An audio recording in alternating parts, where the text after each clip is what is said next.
Assalamu alaikum fam rahmatullahi wa barakatuh. Hope you're doing fantastic. I had such a long day of studying, but it's time to study more. Alright, mashallah, we're in the Book of Knowledge still, volume 1 of Bukhari. As you know, I read that huge summary, over 1,000 hadiths. But we're gonna go in order on the channel, even though I am reading ahead of the other volumes. Okay? But let's continue to learn. The benefit of me just kind of reading it like a newspaper, sharing with you what I feel, what I think, what it makes me think about, just add some extra layer to, life and putting out, more Islamic content into the world, And obviously, because it's long, you can listen to it as you drive. Maybe you haven't bought the volumes yet. Who knows how you will utilize it, but may Allah accept my deeds and your efforts to listen. And may we all benefit from this knowledge. You know I love hadiths very much, so can't stay away from them. Let's begin. Alright, chapter 50. What is said as regards to be shy, al-haya, while learning religious knowledge. Oh my goodness. That one is definitely relevant to me. Okay, I need to work on that. Al-Mujahid said, neither shy nor a proud person can learn the religious knowledge. And Aisha, may Allah be pleased with her, said, how excellent the women of the Ansar are. They do not feel shy while learning sound knowledge in religion. So I think asking questions, but respectfully, right? So not being like, oh, I know everything, but also not being like, oh, I'm so shy, I'm not going to ask for a clarification.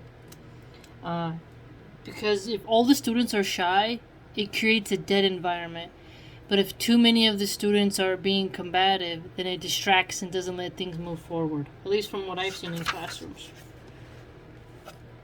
Narrated, Salama, may Allah be pleased with her, Sulaim, may Allah be pleased with her, came to Allah's Messenger, peace be upon him, and said, verily, Allah is not shy to tell the truth. It is necessary for a woman to take a bath after she has a wet dream, sexual discharge. The Prophet, peace be upon him, replied, yes, if she notices a discharge. Salama then covered her face and asked, O Allah's Messenger, does a woman get discharged? He replied, yes. Let your right hand be in dust, an Arabic expression you say to a person when you contradict his statement, meaning you will not achieve goodness, and that is why the son resembles his mother. Okay, so discharge, we'll make a little note. I think we know that. Lots of wudu lectures and stuff like that have been online, but just for when we want to flip back and find it real quick, right? Narrated Abdullah bin Umar, may Allah be pleased with him. Once Allah's Messenger, peace be upon him, said, amongst the trees there is a tree, the leaves of which do not fall, and is like a Muslim. Tell me the name of that tree.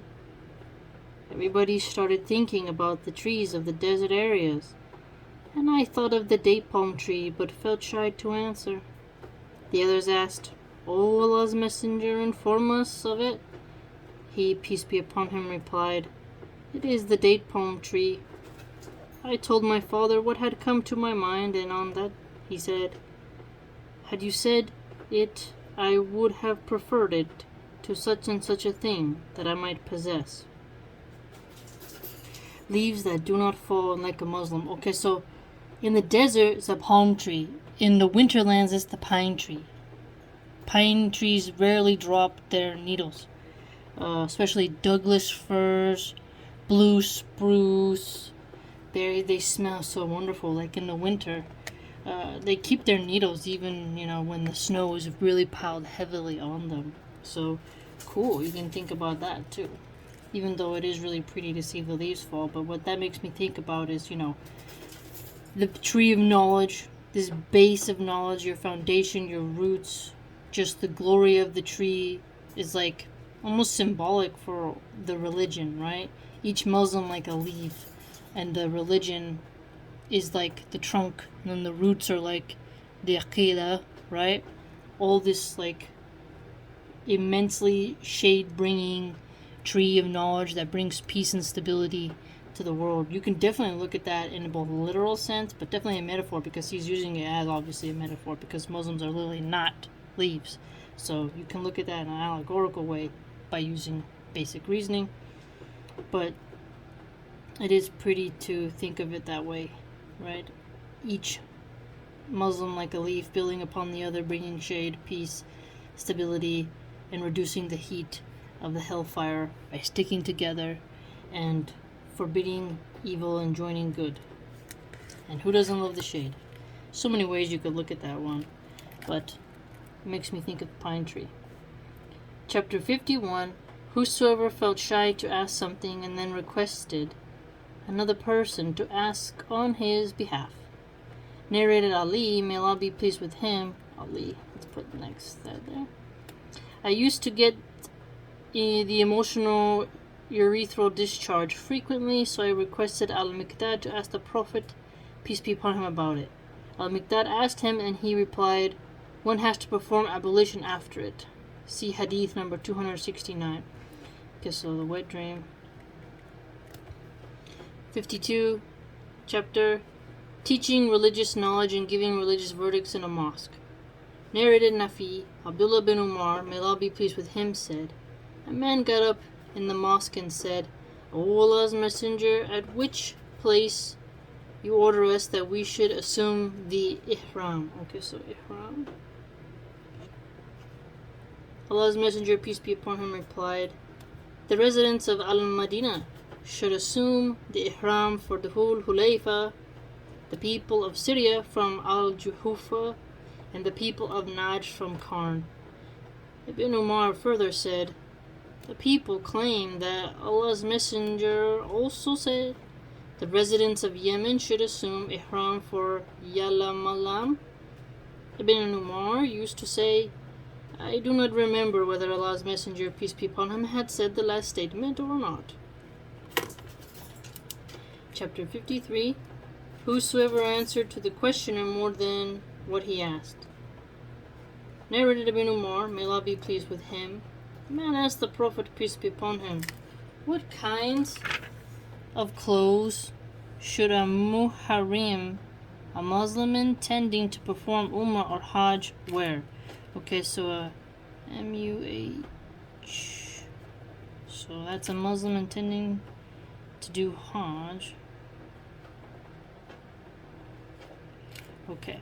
He replied, he should not wear a shirt, a turban, trousers, a head cloak, or a garment scented with saffron, or wars kind of perfumes. And if he has no slippers, then he can use kuf leather socks. But the socks should be cut short so as to make the ankles bare. Oh, cool. See Hadith 1542. That's why people have slippers. Okay. I was wondering why that was. Look at that. I was wondering why people didn't have shirts. Okay, I'm going to put a star next to that. Because I was like, why is that? Look, I mean, you just got it. Alright. MashaAllah. Okay, now we're in the Book of Wudu, Ablution. Chapter 1. What has been revealed regarding ablution? And the statement of Allah Azza wa Jal, O you who believe, when you intend to offer salah prayer, wash your faces and your hands, forearms up to the elbows, rub by passing wet hands over your heads, and wash your feet up to the ankles. V5-6. Abu Abdullah said, the Prophet, peace be upon him, had made clear that it is obligatory, while performing ablution, to wash the above-mentioned body parts once, and the Prophet, peace be upon him, also did perform the ablution by washing these parts twice and thrice, but he never washed them more than 3 times. And the religious learned men dislike exceeding the limits set by the Prophet, peace be upon him, while performing ablution, and to surpass the action of the Prophet, peace be upon him. So, no more than 3 times. Yep. Chapter 2. No salah prayer is accepted without ablution, i.e. to remove the small hadath by ablution or the big hadath by taking a bath. Narrated Abu Hurairah, may Allah be pleased with him, Allah's Messenger, peace be upon him, said, The salah prayer of a person who does hadath, passes urine, stool, or wind, is not accepted till he repeats the ablution. See, this is what I like about reading this, is because, okay, I know you people get mad, you cannot make fatwas or talk about the fiqh when it comes to wudu, when it comes to how much makeup women wear and if they're achieving their 5 prayers. But whenever I read the literal stuff, it makes it quite clear, so just saying. A person from Hadramaut asked Abu Hurairah, may Allah be pleased with him, what is hadath? Abu Hurairah replied, hadath means the passing of wind from the anus. Okay. Let's write that down for a second. Okay. We know that, but just double check, make sure you have it written down. Chapter 3, the superiority of ablution. Al-Gur ul-Muhajjalun. The parts of the body of the Muslims washed in ablution will shine on the day of resurrection, and the angels will call them by that name from the traces of ablution. Beautiful, see? But think about it too, though. When you do ablution with cold water, don't you feel refreshed after? I do. Narrated Nuaym al-Mujmir, once I went up to the roof of the mosque, along with Abu Hurairah, may Allah be pleased with him. He performed ablution and said, I heard the Prophet, peace be upon him, saying, on the day of resurrection, my followers will be called Al-Gur ul-Muhajjalun, the traces of ablution, and whoever can increase the area of his radiance should do so, i.e., by performing ablution in the most perfect manner. So hygienic, truly, extremely hygienic. I mean, that's one of the most beautiful things about our faith, is the emphasis on cleanliness. It's quite astounding. Quite astounding. Chapter 4. One should not repeat ablution if in doubt unless and until he is convinced that he has lost his ablution by having hadath. Yes, I remember this. So it's like the doubts of shaitan will come in, make you doubt your wudu, and then you will get distracted in your prayer. And if you're distracted, it might not be accepted your prayer. So you have to have certainty, the smell and the sound of hadath, and then if you know for sure you violated it, so it's amazing. I mean, very, very true. So the doubt angle again comes in, right? That's another important aspect. Not only does it tell us in the Quran, the day of which there is no doubt, here even doubt is looked at in the aspect of wudu.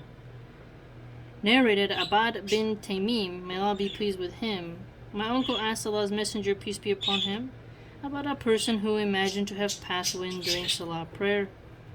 Allah's Messenger, peace be upon him, replied, he should not leave his salah unless he hears sound or smells something.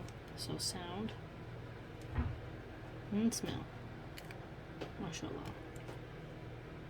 Chapter 5, to perform a light ablution. Narrated Quraib ibn Abbas, may Allah be pleased with him, said, the Prophet, peace be upon him, slept till he snored and then offered salah prayer, or probably lay till his breath sounds were heard, and then got up and prayed. Ibn Abbas added, I stayed overnight in the house of my aunt, Maymuna. Okay, so Ibn Abbas, and then his auntie is Maymuna. The Prophet, peace be upon him, slept for a part of the night, and late in the night he got up and performed ablution from a hanging water skin, a light perfect ablution, and stood up for salah. I too performed a similar ablution. Then I went and stood on his left. He drew me to his right and prayed as much as Allah wished. Aha! I remember this in the fiqh book. So, you see how he was standing on the left? If you're one guy, you're one person behind the imam, you need to stand to the right, not to the left. If you're two, both of you, obviously somebody has to be on the left, someone has to be the right. Right? Yes. But if you're by yourself, don't stand to the left, stand to the right of the imam. Boom. Here in Bukhari, we see the evidence of that again. It's amazing how when you start learning and then you identify, like, oh, look, you know, where you're supposed to stand. Look at that. It's amazing. and again lay and slept till his breast sounds were heard. Later on, the muaddihin, call maker for the salah, came to him and informed him that it was time for the salah. The Prophet, peace be upon him, went with him for the salah without performing a new ablution. Sufyan said to Amr that some people said, "The eyes of Allah's Messenger, peace be upon him, sleep, but his heart does not sleep." Amr replied, "I heard Ubayd bin Umair saying that he dreams of the prophets for divine revelations, and that he recited the verse, 'O my son, I have seen in a dream that I am slaughtering you, offer you in sacrifice to Allah.' V 37-102. See Fath al-Bari, Volume 1, page 249. So Fath al-Bari, another cool book. I have to get that, fam. Alright, mashallah, alhamdulillah. Very cool. So the water skin kind of just shows you the amount of water, right? It's pretty cool. Wow. That was by Quraib, narrated by Quraib. Ibn Abbas's aunt is Maymuna. Mashallah, alright. The call maker for salah is Mu'adhin. Mashallah.